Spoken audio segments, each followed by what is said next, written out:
ইনশাআল্লাহ এই খুতবায় আমি সূরা বাকারার ৬১তম আয়াতটি নিয়ে কিছু ভাবনা এবং শিক্ষা আপনাদের সাথে আলোচনা করব। আর এই আয়াতটি নিয়ে কথা বলতে গিয়ে আমি মনে করি আয়াতটি নিয়ে গভীর চিন্তাকারী প্রত্যেক ব্যক্তি উপলব্ধি করতে পারবেন যে আমাদের জন্য এই সময়ে এই ধরনের আয়াত নিয়ে গবেষণা কেন গুরুত্বপূর্ণ। আল্লাহ আজ্জা ওয়া জাল্লা আয়াতটিকে একটি বিশেষ প্রেক্ষাপটে এখানে সন্নিবেশিত করেছেন।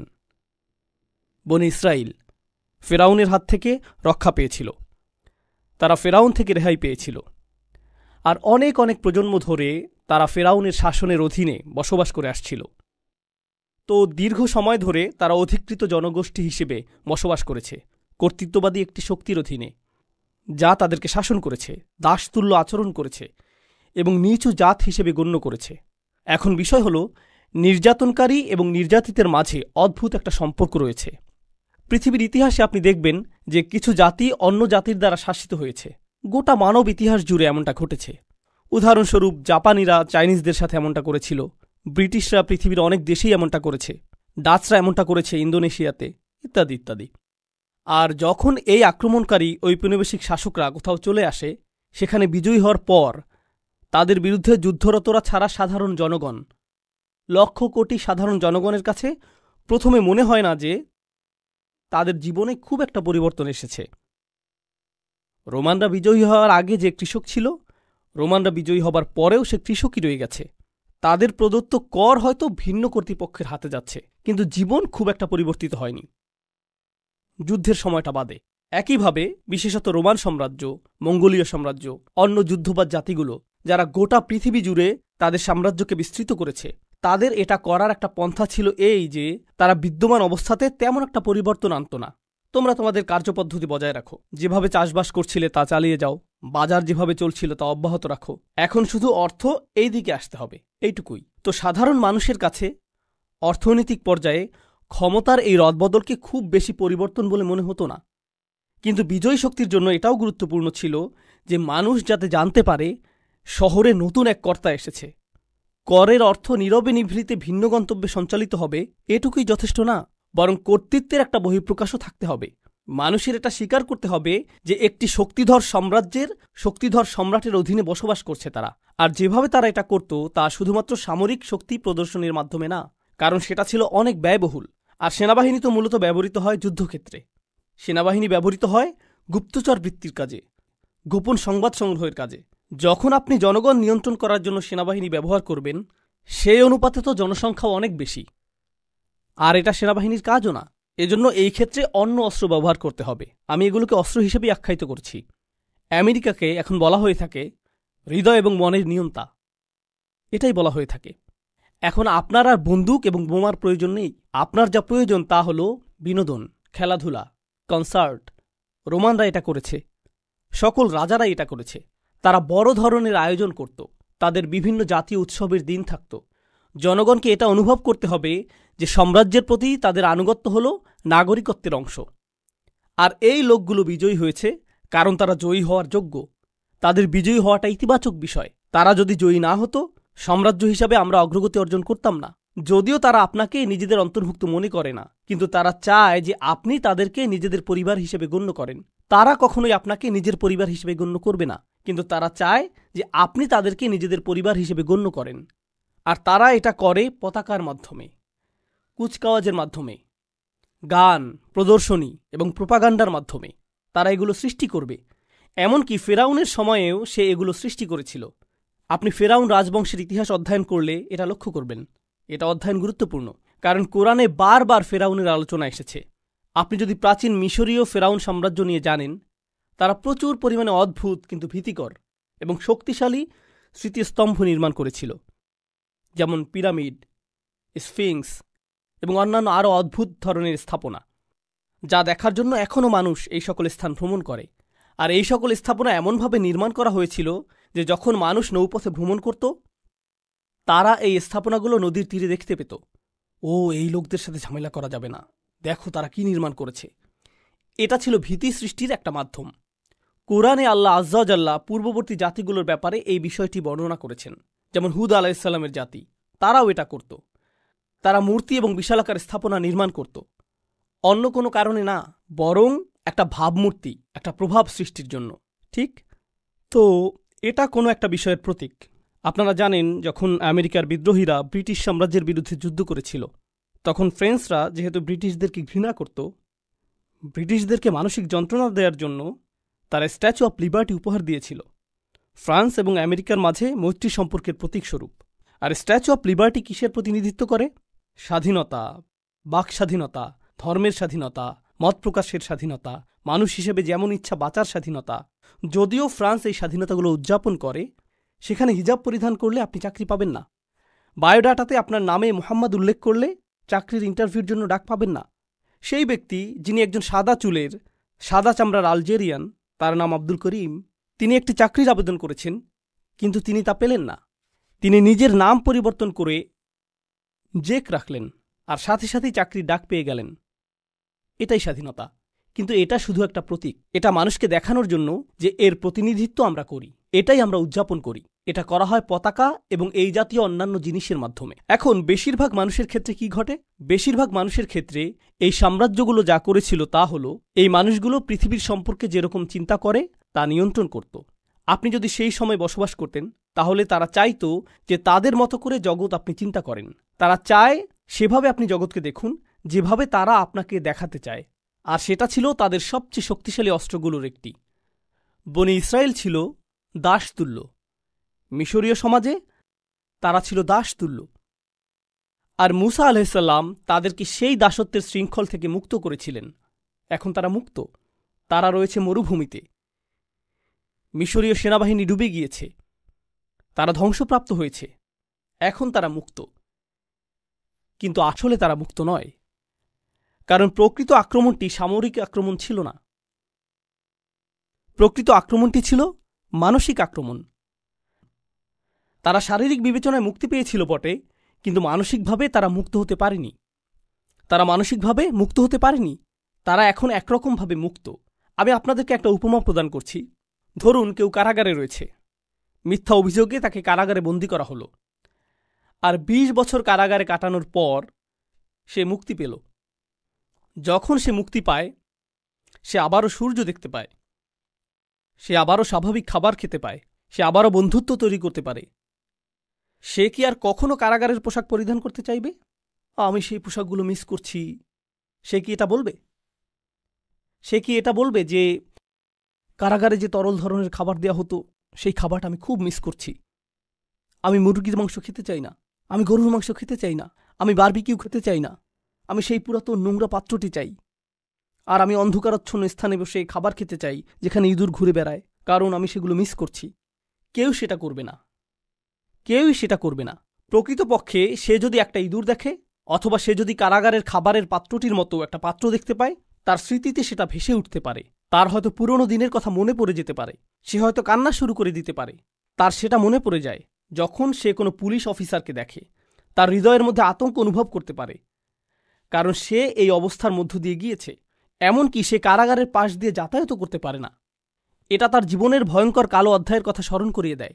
সে ভুলে যেতে চায় এই মানুষটি মুক্তি লাভ করেছে এবং এখন সে মুক্তির স্বাদ উপভোগ করতে চায়। সে স্বাধীনতার স্বাদ উপভোগ করতে চায়। তো মুসা আলাইহিসসালাম তাদেরকে নিয়ে মরুভূমিতে চলে গেলেন। এটা মরুভূমি, কোনো বাগান নয়। এখানে বিচিত্র খাবারের সুব্যবস্থা নেই, এখানে প্রচুর পরিমাণে ছায়া নেই। তো আল্লাহ ছায়ার ব্যবস্থা করলেন। ওয়াযাল্লালনা আলাইহিমুল গমাম, তাই না? ওয়া আনজালনা আলাইকুমুল মান্না ওয়াসসালওয়া। তো আল্লাহ তাদের জন্য মান্না এবং সালওয়া প্রেরণ করলেন। খাবারের ব্যবস্থা হয়ে গেল। টিকে থাকার জন্য প্রয়োজন ছিল পানি, যা এসেছে 12টি ঝর্ণাধারা থেকে। ফাংফাজারাত ইসনাতা আশারাতা আইনা, 12টি ঝর্ণাধারা দেয়া হয়েছিল।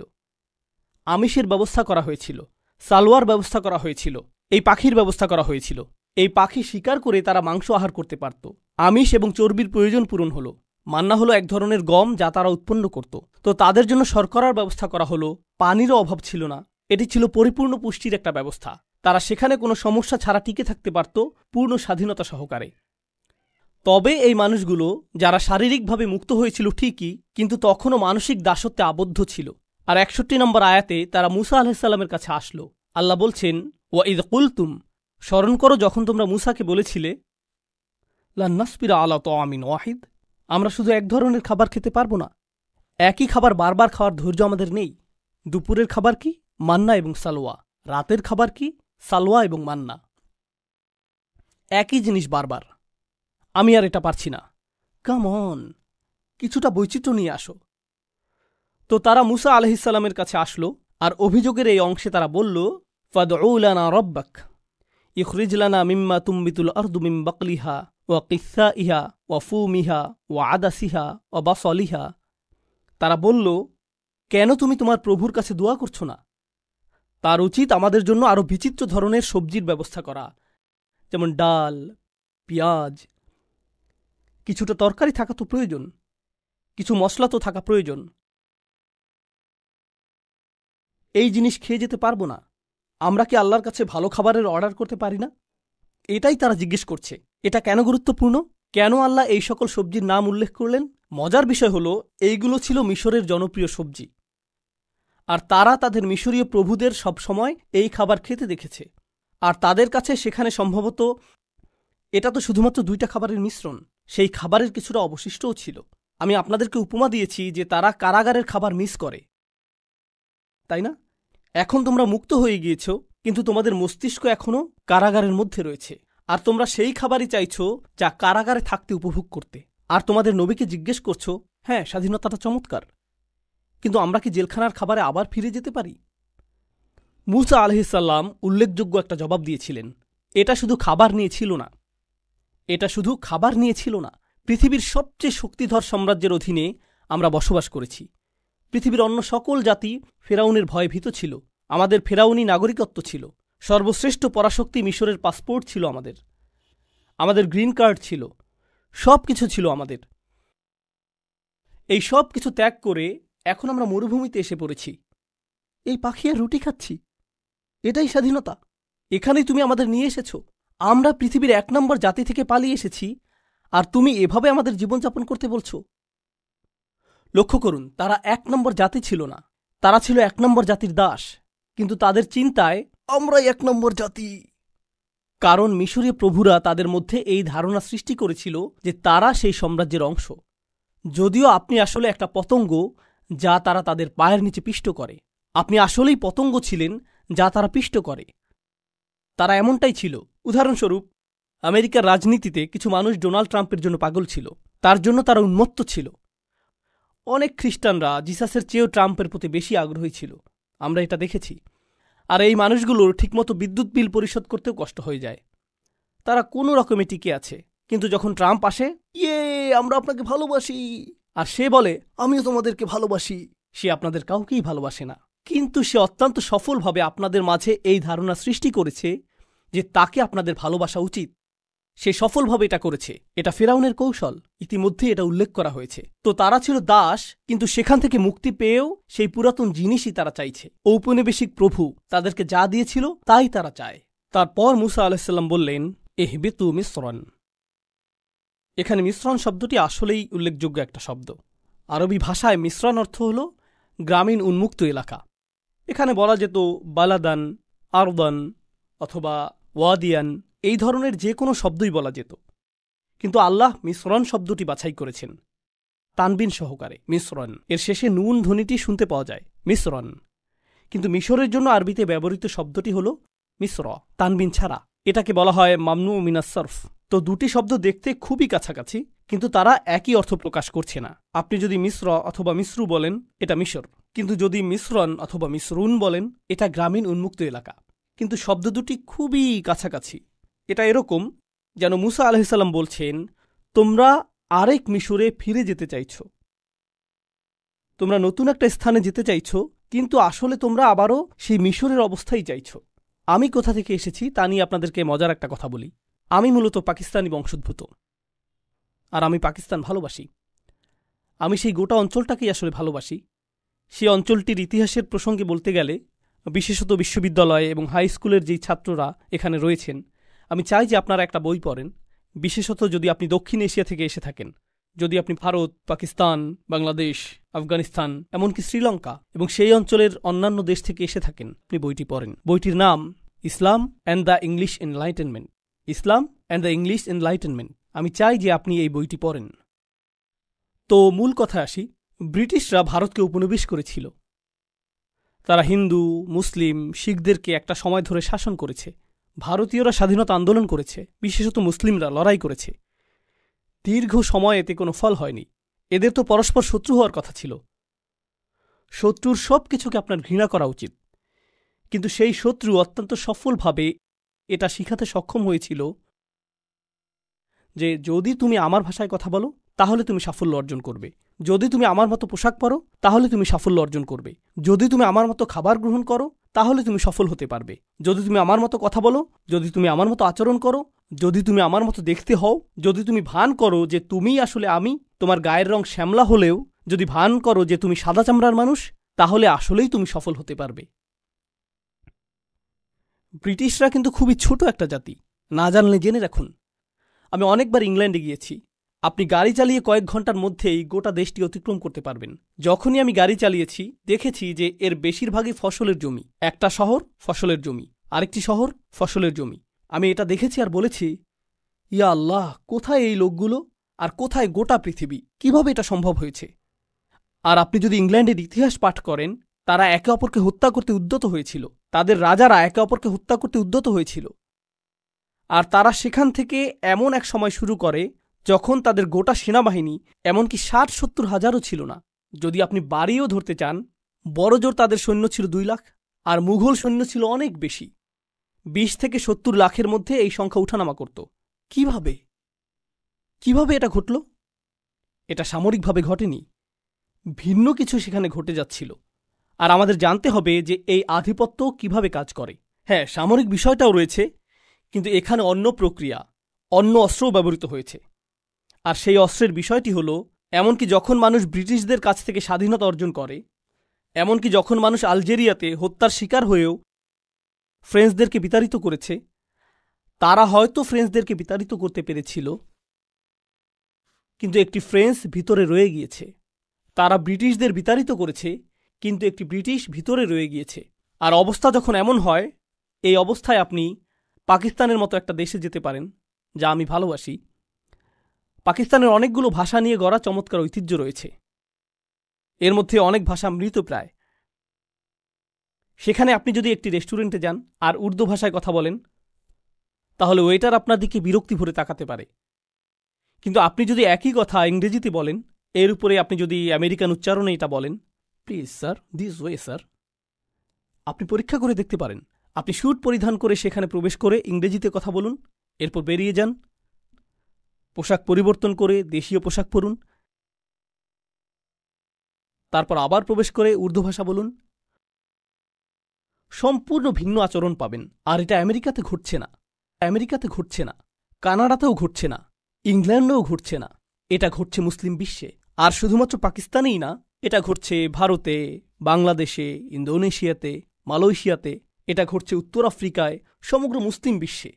জানেন মূলত বিষয়টা কি? আমরা আমাদেরকে মুক্ত করেছি, আমরা এটা করেছি, কিন্তু আসলেই কি আমরা করেছি? এটা এমন যেন আমরা আরেকটি মিশর চাইছি। আপনি আরেকটি মিশর চাইছেন।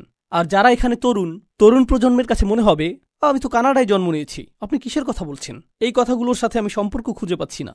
হ্যাঁ, আপনাকে নিয়ে কিছু কথা বলি। জানেন আপনার ঔপনিবেশিক প্রভুকে? বিভিন্ন ব্র্যান্ডের নাম, নেটফ্লিক্সের প্রতি আপনার আনুগত্য, খেলায় আপনার প্রিয় দলটির প্রতি উপাসনা, এই উপায়ে আপনার নতুন প্রভুরা আপনাকে ব্যস্ত রাখছে। এটা আপনাকে নতুন মডেলের গাড়ি নিয়ে ব্যস্ত রাখছে, মোবাইল যা সম্প্রতি বাজারে এসেছে, যার এমন ক্যামেরা রয়েছে যেটি ঠিক আপনার আগের ফোনের ক্যামেরার মতোই, কিন্তু নতুন ফোনটি ছাড়া আপনার কাছে জীবন অসম্পূর্ণ মনে হয়। আপনাকে এটা পেতেই হবে, আপনাকে এটা দেখাতেই হবে। আপনি এমন গণতন্ত্র নিয়ে গর্বিত, এমন গণতন্ত্রে বসবাস করে গর্বিত, যা অত্যন্ত ব্যস্ত রয়েছে গোটা পৃথিবীর গণতন্ত্র ধ্বংস করার কাজে। কিন্তু আপনি গণতন্ত্র নিয়ে গর্বিত। কমপক্ষে আমাদের তো অধিকার রয়েছে, আমাদের তো গণতন্ত্র রয়েছে। আর অন্য দেশের বিশৃঙ্খলাগুলো আমাদের চোখে ধরা পড়ে। তো এই আয়াতের মাধ্যমে আমি আপনাদের যা বলতে চাচ্ছি তা হল, মুসা আলাইহিসসালাম তাদেরকে একটি সতর্কতা প্রদান করেছিলেন। এটাই যদি তোমরা চাও, তোমরা যদি আবারও দাসত্বের জীবন চাও, শারীরিকভাবে না হলে মানসিকভাবেও যদি তা চাও, তাহলে এগিয়ে যাও। নতুন এক মিশরে চলে যাও। এইবার তোমাদের শাসন করতে ফেরাউন আসবে না। ফেরাউন তোমাদের নিজেদের মাথাতেই রয়েছে, আর তোমরা নিজেকেই নিজে ঔপনিবেশিক দাস বানিয়ে রেখেছ। এটা অটো পাইলট। সর্বোত্তম দাস তো সেই যার জন্য আপনার কারাগার তৈরিরও প্রয়োজন নেই, সাশ্রয়ী দাস। এই দাসটি এমন দাস যে মনে করছে সে মুক্ত। এটা সহজতম পন্থা। এটা অসাধারণ। ব্যাংকিং ব্যবস্থা উন্নতির আগে এবং কর ব্যবস্থার উন্নতির আগে একটা সময় ছিল যখন রাজা সৈন্য প্রেরণ করত। এই সৈন্যবাহিনী এসে প্রতিটা ঘর থেকে অর্থ সংগ্রহ করত। পদ্ধতিটা এখন অনেক স্মার্ট হয়ে উঠেছে। তখন সেনাবাহিনীর জন্য খরচ করতে হতো, ঘোড়ার জন্য খরচ করতে হতো, ঘোড়ার গাড়ির একটা খরচ ছিল, যাতায়াতের একটা খরচ ছিল, তারপর তারা অর্থ সংগ্রহ করত। এভাবে মাঝখানে অনেক অর্থ খরচ হয়ে যেত। এখন স্বয়ংক্রিয় বিলিং সিস্টেম তৈরি করা হলো। মানুষ যখন মহাসড়কে গাড়ি চালাবে, তাদের কাছ থেকে স্বয়ংক্রিয়ভাবে টোল আদায় হয়ে যাবে। তারা বুঝতেও পারবে না, তারা অনুভব করবে যে তারা স্বাধীন। রাস্তার দৃশ্যটি কত চমৎকার। তারা এভাবে ডাকাতির শিকার হয়েও হাসতে থাকবে। তারা হাসতে থাকবে যখন আয়ের উপর কর প্রদান করবে। এক বোতল দুধ কেনার জন্য তারা কর প্রদান করবে, তারপর সেই বোতল রিসাইকেল করার জন্য আবার কর প্রদান করবে। একটি গাড়ি কিনতে, গাড়িটি পার্ক করতে, নষ্ট গাড়িটি সারাতে তারা কর প্রদান করবে। আমরা শুধু তাদের অর্থ নিতেই থাকব, আর তারা হাসতে থাকবে আর বলবে, এটা তো চমৎকার। এটা ফেরাউনের চেয়েও অনেক কার্যকর দাস ব্যবস্থা। ফেরাউন এটা দেখলে গর্বিত হতো। ফেরাউনও বলতো, এটা অসাধারণ। ইহবিতু মিসরান ফাইন্না লাকুম মা সাআলতুম। আর আপনি যদি এই মানসিক দাসত্ব থেকে মুক্ত হতে না পারেন, এর পরিণাম কি? আলোচনাটি আমি আর দীর্ঘায়িত করতে চাই না, হাতে সময় সীমিত। শুধু একটা বিষয় বলছি। আল্লাহ বলেছেন এর পরিণতি কি? এটা সহজ। কোরআনে অনেকগুলো নিয়ম বা বিধান রয়েছে। আপনারা মাধ্যাকর্ষণ নিয়ম সম্পর্কে জানেন, আপনারা পদার্থবিজ্ঞানের নিয়ম সম্পর্কে জানেন, আপনারা প্রজ্বলনের নিয়ম সম্পর্কে জানেন, আপনারা রসায়নের নিয়ম সম্পর্কে জানেন, আপনারা শরীরতত্ত্ব সম্পর্কে জানেন। আপনি যদি বিষাক্ত কোনো খাবার গ্রহণ করেন, আপনার শরীর ক্ষতিগ্রস্ত হবে। এমন নিয়ম রয়েছে যা এটা বর্ণনা করে। এমন বিধান কার্যকর রয়েছে। আল্লাহ নির্দিষ্ট বিধান কার্যকর করে রেখেছেন। আপনি নিজের হাতকে আগুনের মধ্যে প্রবেশ করাতে পারবেন না। এখানে প্রজ্বলনের বিধানটি কাজ করবে, তাই না? সবকিছুরই কার্যকারণ থাকবে এবং এর ফলাফলও থাকবে। ঠিক একইভাবে কোরআনে আল্লাহ আমাদেরকে আরেক ধরনের কার্যকারণ এবং ফলাফলের কথা বলেছেন। আল্লাহ যদি এটা শিক্ষা না দিতেন, আমরা কখনোই তা জানতাম না। পদার্থবিজ্ঞান আপনি শিখে নিতে পারেন, প্রজ্বলনের বিধানটি আপনি শিখতে পারেন, শরীরতত্ত্ব আপনি শিখে নিতে পারেন, কিন্তু আরও কিছু বিধান রয়েছে যেগুলোর কার্যকরণ এবং ফলাফল রয়েছে, যা আল্লাহ শিক্ষা না দিলে আপনি কখনোই শিখতে পারবেন না। ওই আল্লিমুকুম মালাম তাকুনু তাআলামুন। তোমাদেরকে তা শিক্ষা দেন যা তোমরা নিজেরা জানতে না। আল্লাহ বলছেন, বুরিবাত আলাইহিম আযিল্লাহ।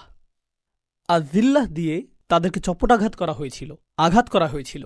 তো আমি চাই যে আপনারা জিল্লাহ শব্দটি উপলব্ধি করুন। এছাড়াও আরও বোঝার রয়েছে, কিন্তু যদি জিল্লাহ শব্দটি বুঝতে পারেন, এটা যথেষ্ট, এখনকার জন্য যথেষ্ট। তো আল্লাহ বলছেন, এই লোকগুলো যারা মানসিকভাবে দাসত্ব বরণ করতে চেয়েছিল, তারা জিল্লাহ দ্বারা আঘাতের শিকার হয়েছিল। তো এই শব্দটি দিয়ে আসলে কি বোঝাচ্ছে? এটা এসেছে আরবি শব্দ মুজাল্লাল থেকে, তরিকুন মুজাল্লাল, অর্থাৎ এমন পথ যার উপর মানুষ প্রচুর হাঁটে, যার ফলে এটা মসৃণ হয়ে যায়। যেমন আপনি যদি এমন স্থানে বসবাস করেন যেখানে পায়ে চলার জন্য আলাদা পথ না থাকে, সেটা যদি ঘাস এবং আগাছাপূর্ণ স্থান হয় আর মানুষ হাঁটতেই থাকে, তখন এই আগাছাগুলোর মাঝখানে মসৃণ পথ তৈরি হয়, সেখানে কিছু জন্মায়ও না। এটা হলো তরিকুন মুজাল্লাল, মসৃণ পথ। যেহেতু এর উপর অনেক হাঁটা হয়েছে, ফলে এটা মসৃণ হয়ে গিয়েছে।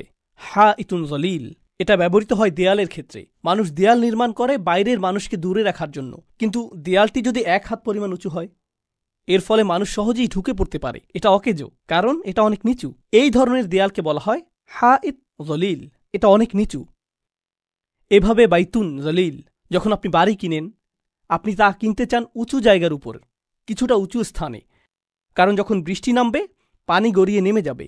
কিন্তু আপনি যদি নিচু স্থানে বাড়ি কিনেন, অন্য সকল বাড়ির পানি আপনার বাড়িতে চলে আসবে, আপনার বাড়িই বন্যার শিকার হবে। এটাই বাইতুন জলিল। তারা জুলাল আল করম শব্দটি ব্যবহার করে এমন গলার হারের জন্য যাতে সস্তা পুঁতি থাকে, কিন্তু এর মাঝ বরাবর মূল্যবান কয়েকটি পাথর থাকে যা নিচে ঝুলে থাকে।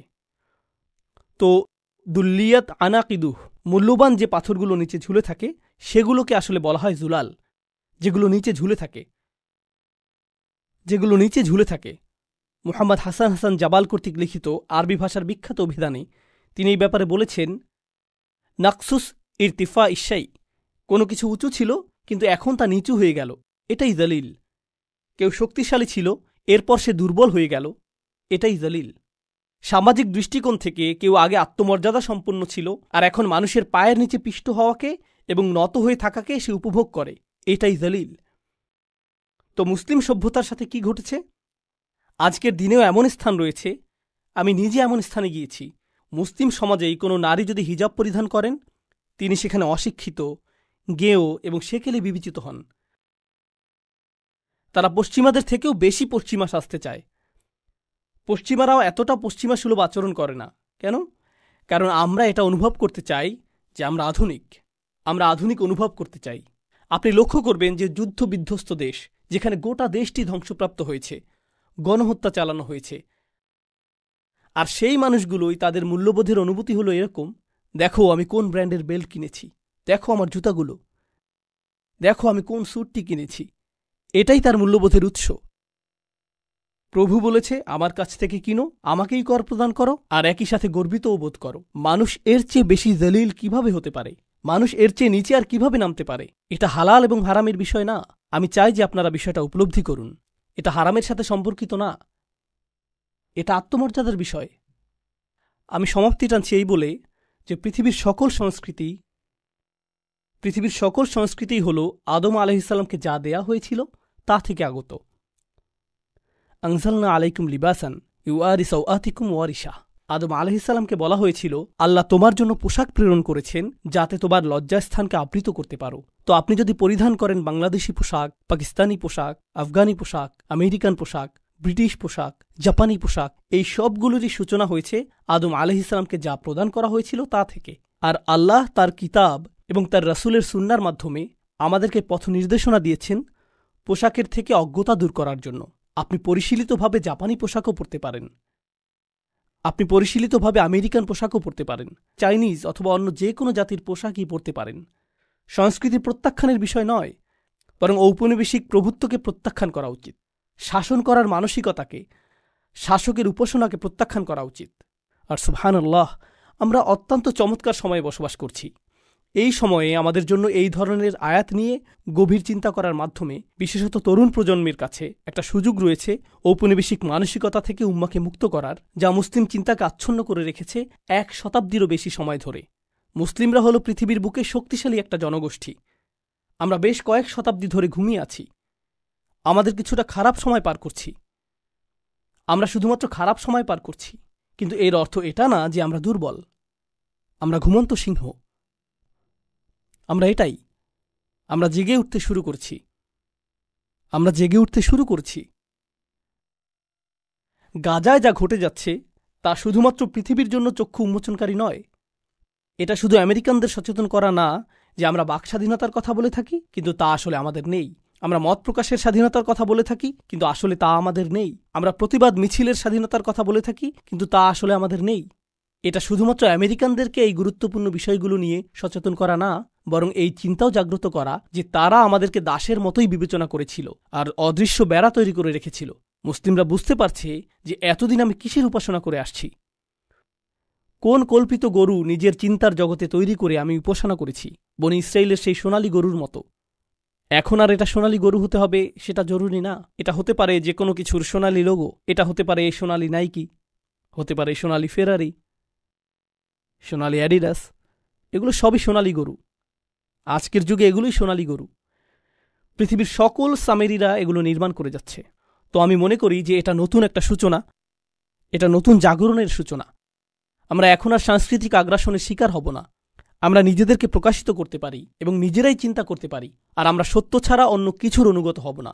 আমরা পৃথিবীকে সত্য প্রত্যক্ষ করার আমন্ত্রণ জানাতে পারি, এমন কারো চোখ দিয়ে দেখা থেকে বিরত থেকে যে এতদিন নিয়ন্ত্রিতভাবে কারসাজি করে সত্য গোপন করে এসেছে। আল্লাহ আজ্জা ওয়া জাল্লা আমাদের হৃদয় এবং মনকে মুক্তি দান করুন।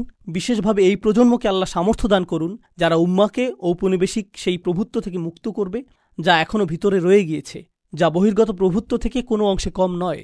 বারাকাল্লাহু লি ওয়া লাকুম ফিল কুরআনিল হাকিম ওয়া নাফা'নি ওয়া ইয়্যাকুম বিল আয়াতি ওয়া যিকরিল হাকিম।